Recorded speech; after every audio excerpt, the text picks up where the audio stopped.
Prize of Italia, as the Azzurrini get us underway in Treviso. Contact, but opting to just send it a little wider on the missed pass. Tiol. He's got an advantage, and they could just pop it up and send it for Downey-Vuthu. It's gone backwards. Only for the French side that they've got Ollie Cowie, who can have the conversation in English with the referee, and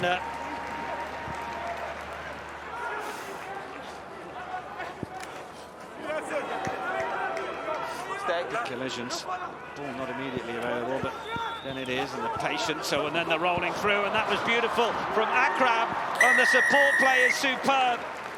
Corentin Mezu, and then the finish from Traversier. I like it. Yeah, the offloading ability is so great, because too often forwards just head down and they truck through. He could have taken contact there, he doesn't. Thinks about running. Actually, it's that 1-2, that back and forth, that makes it so hard to defend. So keeping the option, the power initially to burst through, and then great hands there for a second row just to easily put that back inside and score. That's a really well put together team try. Calatona, little short ball. U6N wanting to try and break through. Link play is Kante Samba. And it's away again. Mezu. Oh, he's done really well the second row. Made some good meters, almost stumbling all the way. Away, blue! France fly half nearly getting on top of scrum half there between Calatona and Tiol. Big dummy. Oh, and it might work out. Downey-Vuthu through the gap, getting the support option on the shoulder, but he's got the long ball on the outside. Can they finish in the corner? It's going to be tight, but it is super from Melvin Rattez. But the support line from the line break from Downey-Vuthu, and then the vision and execution for Rattez is what that was all about. And again, that's all about that power and then skill as well. So it's that offload, that just offload to get in behind. And here, I think there's an easier pass. I think that short pass might be on, but actually he's showing off the fact he can pass 25 metres. Getting Rattez will thank him for that one. So it's not an easy finish. He's smart as well. He's diving early. Crowd to Mezu. That's once! Getting back in and on the ball. Now they're all going to join in to try and help it along. Downey-Vuthu in there. And Calatona, oh, and they're just rampaging away and over the line. And the referee happy the try scored. Liam Akrab. Plays their forward pack getting into it, so they're showing their danger all over the place. What's important is that Italy have to stay energized. They have to keep their heads up, and they have to get into this, because otherwise this game is very much going to run away from them, and they can't afford to let that happen. Seth. You've seen Mattia Medina take his place back on the bench. Now there's the break. U6N, he's going to go all the way himself.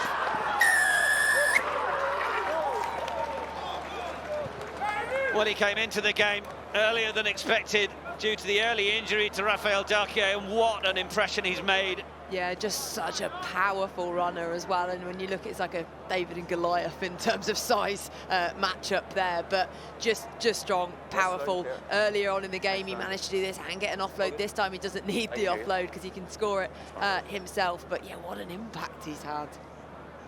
Fourth try. And the bonus point. Roll is much needed. Kaziragi. Very loose from the replacement. Celli. He's looked to make this a little kick pass, and it's been hit from the boot, so this might sit up, and it might be Italy's first try. Jules de Cross. Peter, just bear with us. Interestingly, while they're looking at this, I think there may not be a way. It's also in touch first mark as well, isn't it? Yeah. Goal line dropout. Goal line dropout. It's in touch first. But it certainly took us a while to get there, but get there we have. Jean-Christophe. French line out has been much more successful. And it's at the back with Akrab, and he's just going to break because there's nobody there at all. And Liam Akrab can get his second try. France's fifth. textbook is exactly what every coach wants you to do, turn your defence into attack, and they have absolutely done that just with their tenacious line speed that was just relentless, forcing Italy back, eventually then winning the possession in the right areas, and then it's just an easy score, a really easy score there for him. Vignier, I should say, looking to make that. Ngimbus again looking to try and just use the footwork to get around the outside. Little tip on, is it going to work out for Daunivuthu? They're all calling for it on the right, but they're not going to get it because it's straight through the middle from Siavalea Tolafua. Risked the pass, just spotted that it was on, got himself nice and low, and actually maybe his decision was made because it did actually spill a little bit out there. Didn't notice that on the first one, but I think that ball came spilling out, so he had to pick it, so right decision. 13, Oliver. Powered away, driving for the line goes Quentin Algate. The arms are up as France want to keep this going.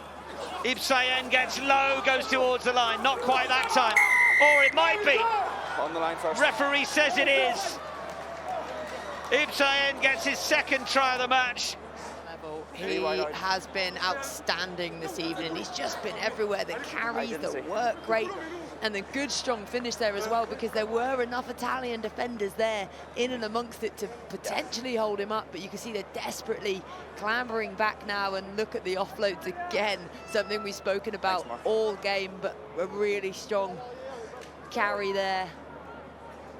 It's just working so hard. There you go, 1, 2, 3 defenders trying to stop him, but he just manages to get that arm out.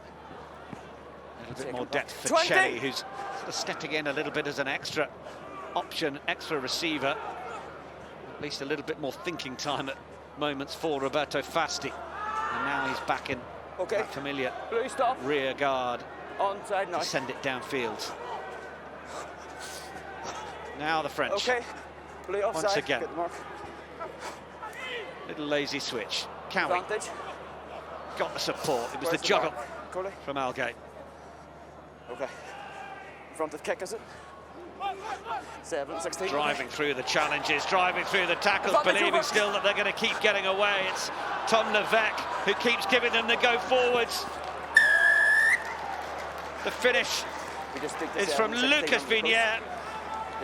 But as with the last try, Tom Levesque, France's right winger playing over on the left, or however you just keeps getting through that channel down that side, Cat Merchant. Yeah, it's that work rate, and it's the creating the extra player coming round, and then it's not accepting the tackle, working hard, getting round, and it's looking pretty dire now for Italy, because I just feel France are accelerating even more, and this could open up and be no one wants.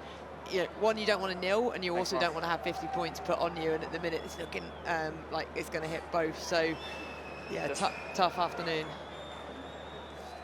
France play it away, 3 on 2 if they could try and make it work, or Daunivuthu a little loose that time from the centre. One for the ball. Casartelli's gone over it. And Italy are just struggling to get back and realign in the time they need to, and they can't stop. Simelli, Daunivuthu, strength and the power. And it's try number 9 for France.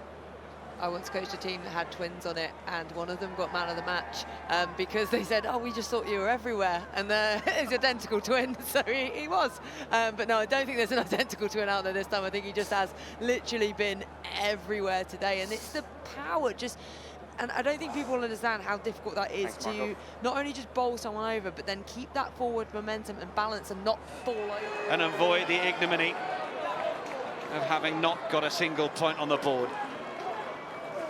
In from Casiraghi, option to the front. French get the counter drive, but now they break away. Now Casartelli finds a line, and now Italy do have their try. Thanks, Marco. And simple when you know how, isn't it? There's your shot clock. The initial break. And I think at times when there've been so many people in the mauls and in the movement, perhaps the direction just hasn't been as clear. And Casartelli, Chelly, that one will hook away from the posts. Final whistle is blown in Treviso then, and Italy had been soundly beaten. French side bouncing back from that defeat against England, and they have come here to Italy and absolutely blown away the Azzurrini.